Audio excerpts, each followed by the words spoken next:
अस्सलामुअलैकुम, मैं हूं अमरीन अली और आप देख रहे हैं वॉइस ऑफ उर्दू। नाजरीन, आपको ताज़ा तरीन मौसम की सूरत हाल से आगाह करते चलें। मलका कोहसार मरी में सयाहों ने लॉकडाउन की ऐसी की तैसी कर दी।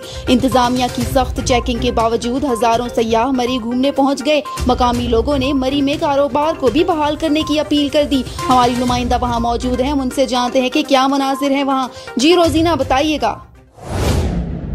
जी बिल्कुल, मलका कोहसार मरी में लॉकडाउन के बावजूद बहुत ज़्यादा सयाहों का रश नज़र आ रहा है और हज़ारोों की तादाद में मरी में गाड़ियां दाखिल हुई हैं, जिसके बाद मरी इंतज़ामिया ट्रैफिक को कंट्रोल करने में बुरी तरह से नाकाम नज़र आ रही है। दो कानून यहाँ पर देखने में आ रहे हैं कि मरी के कुछ इलाके तो खोले गए हैं और लेकिन बाज़ इलाके अभी भी बंद हैं। तो चूँकि जो इलाके खोले गए हैं वो अच्छे खूबसूरत सयाहती मकामात हैं, तो इसलिए सयाहों का बहुत ज़्यादा रश नज़र आ रहा है। फिर काफ़ी दिनों से गर्मी थी, आज मौसम यहाँ का बहुत ज़्यादा अच्छा हो चुका है और बारिश भी हो रही है। बहुत खूबसूरत मौसम के बाद जो है सयाहों की बड़ी तादाद मरी उमड़ आई है।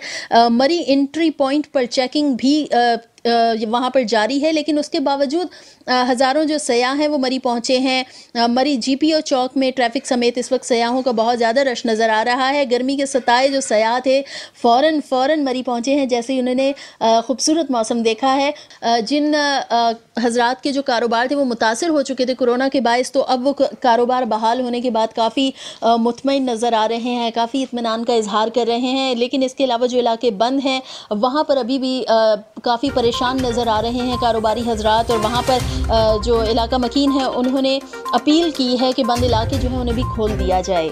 जी बहुत शुक्रिया। तफसीलात से आगाह करने के लिए मजीद खबरों के लिए विजिट करें हमारी वेबसाइट www.voiceofurdunews.nl या फेसबुक पेज पर क्लिक करें। इसके अलावा आप हमारा YouTube चैनल भी सब्सक्राइब करके मजीद वीडियोस देख सकते हैं। देखते रहिए वॉइस ऑफ उर्दू।